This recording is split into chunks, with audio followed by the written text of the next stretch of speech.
IT ఇండస్ట్రీని ఏ భయాలు వెంటాడాయి. ఆ సెక్టార్లు షేర్లు తీవ్రంగా నష్టపోవడంతో స్టాక్ మార్కెట్లు రెడ్ లో ముగిశాయి. సెన్సెక్స్ 558 పాయింట్లు, నిఫ్టీ 146 పాయింట్లు కోల్పోయింది. ఐటీ ఇండెక్స్ ఏకంగా 5.51% నష్టపోయింది. టెక్ మహీంద్రా ఏకంగా 6% పడిపోయింది. ఇన్ఫీ, టీసీఎస్ 5% పైగా నష్టపోయాయి. స్మాల్ మిడ్ క్యాప్ షేర్లలోనూ నష్టాలు కొనసాగాయి. చమురు ధరలు పెరగడం కూడా మార్కెట్ సెంటిమెంట్ ను దెబ్బతీసింది.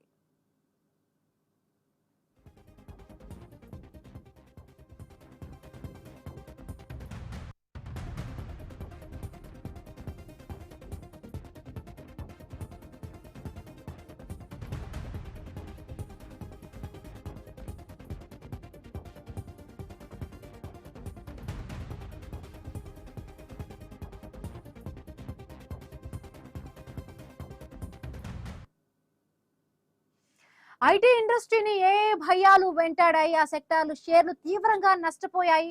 ఐటీ సెక్టార్ పూర్తిగా కూడా నష్టపోయింది. రైట్, మరిన్ని పూర్తి అప్డేట్స్ మనం మాట్లాడే ప్రయత్నం చేద్దాం. ప్రభు గారు మార్కెట్ అనలిస్ట్ జాయిన్ అయ్యారు లైవ్ లో. నమస్తే అండి ప్రభు గారు. నమస్తే అండి. రైట్, భారీగా పతనమయ్యాయి స్టాక్ మార్కెట్లు. సెన్సెక్స్ 558, నిఫ్టీ 146 పాయింట్ల వరకు లాస్ అయ్యింది. సో ఎట్లా చూస్తారు? ఐటీ సెక్టార్లకు ఇది అతి భారీ నష్టాలు అంటున్నారు. మూలిగే నక్క మీద తాటి పడ్డట్టు అసలే ఐటీ ఇండెక్స్ బాగా కొట్టేశారు. ఇంకా ఏఐ వల్ల దాని ఎఫెక్ట్ కనపడుతోంది బాగా. అంటే ఏ అడ్వాన్స్మెంట్స్ ఆఫ్ సెక్టర్ దాంట్లో కొంచెం మనకి ఐటీ కంపెనీస్ కన్నా ఇబ్బంది ఉంది. సో డాలర్ రైజ్, కొంచెం బాండ్ ఈల్డ్స్ అవన్నీ కూడా నెగిటివ్ సెంటిమెంట్ గా మారాయి. కొంచెం అంటే డైరెక్షన్ ఎట్లా వాళ్ళకి అంటే నెంబర్ ఆఫ్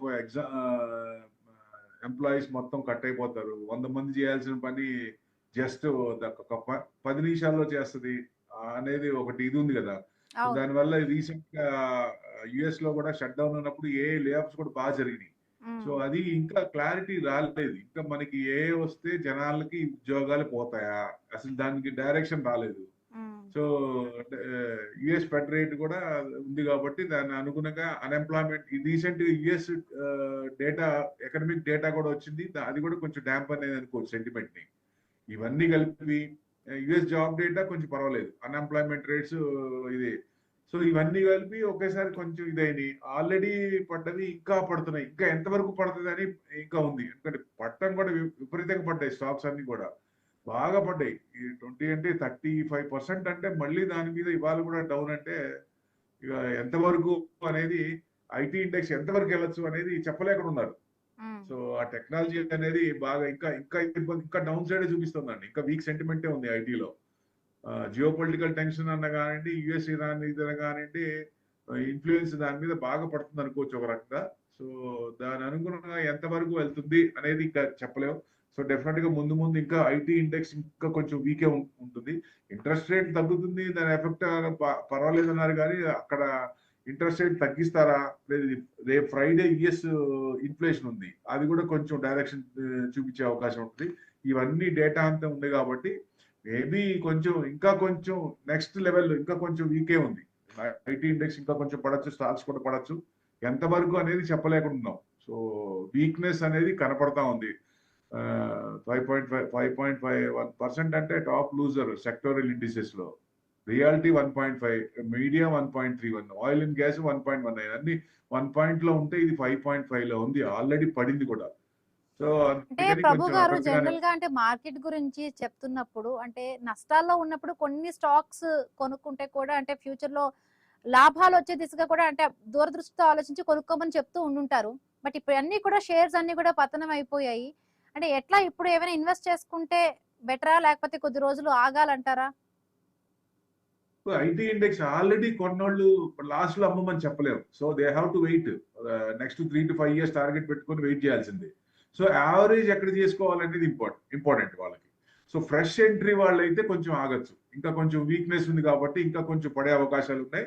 సో డెఫినెట్ గా కొంచెం వెయిట్ చేసి చూసి అది మళ్ళీ సపోర్ట్ లెవెల్స్కి వచ్చి కిందకి వచ్చి ఓకే ఇక్కడ నుంచి పర్వాలేదు, న్యూస్ వచ్చింది, న్యూస్ పాజిటివ్ అంటే ఏ వల్ల ఇబ్బందులు లేకుండా ఉంటాయి, ఉద్యోగాలు పోవు అనే ధీమా ధైర్యం వచ్చినప్పుడు అప్పుడు కొంచెం యూటర్న్ తీసుకునే ఛాన్స్ ఉంటుంది. ఎందుకంటే .com అప్పుడు కూడా చూసాం కదా, తర్వాత ఏమైంది.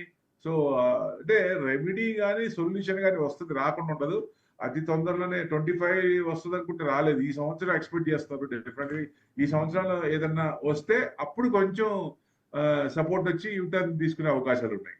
సో ఏదైనా ఇంకా నెక్స్ట్ 3 years ఐటీఐ ఇండెక్స్ అనేది, ఐటీ ఎఫ్ఎంసీజీ బాగా కొట్టేశారు కదా, ఈ రెండు కూడా బీటెన్ డౌన్ ఇండెక్స్ అనుకోవచ్చు. వీటిని మళ్ళీ పెరగాలంటే కొంచెం నెక్స్ట్ 3 to 5 years టార్గెట్ పెట్టుకుంటే నెక్స్ట్ మళ్ళీ టీసీఎస్ 4500 రావా అంటే మళ్ళీ వస్తాయి.